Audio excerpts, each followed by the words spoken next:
सूरत के चौक बाजार में सरकारी आयुर्वेदिक अस्पताल में ओपीडी सेवा शुरू। नागरिकों को मिलेगी आयुर्वेदिक और होम्योपैथिक उपचार की सुविधा। सूरत से बड़ी खबर। चौक बाजार स्थित नए सरकारी आयुर्वेदिक अस्पताल में ओपीडी सेवाएं शुरू कर दी गई हैं। अस्पताल का औपचारिक उद्घाटन अभी बाकी है, लेकिन नागरिकों को उपचार का लाभ जल्दी मिले, इसके लिए फिलहाल अस्थायी तौर पर ओपीडी शुरू की गई है। सुबह 9 बजे से दोपहर 1 बजे तक और दोपहर 3 बजे से शाम 5 बजे तक मरीज यहां मुफ्त में जांच और उपचार करवा सकेंगे। जिला आयुष अधिकारी वैद्य मिलन दसोंदी ने बताया कि सूरत शहर में अब तक एक भी सरकारी आयुर्वेदिक अस्पताल नहीं था, लेकिन अब 5 मंजिला आधुनिक आयुर्वेदिक अस्पताल तैयार हो चुका है, जिसमें आयुर्वेद के साथ होम्योपैथिक उपचार भी उपलब्ध रहेगा।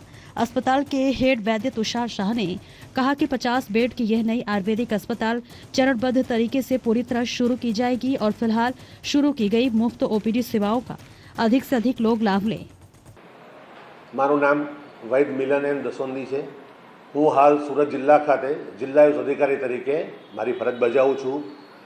આજરોજ સુરત જિલ્લાની સૌપ્રથમ 50 બેડની સરકારી આયુર્વેદિક હોસ્પિટલ જૂની સિવિલના કેમ્પસમાં ચોક બજાર ખાતે બનીને તૈયાર થઈ ગઈ છે, જ્યાં હાલ અમો ઓપીડી લેવલનું કામકાજ આયુર્વેદિક અને હોમિયોપેથિક દવાઓનું કરવા જઈ રહ્યા છે।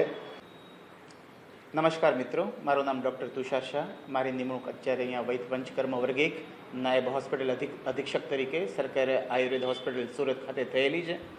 તબક્કાવાર રીતે આ હોસ્પિટલમાં પંચકર્મ અને ક્ષારસૂત્રની આઈપીડી લેવલનો અમે શરૂ કરી રહ્યા છીએ।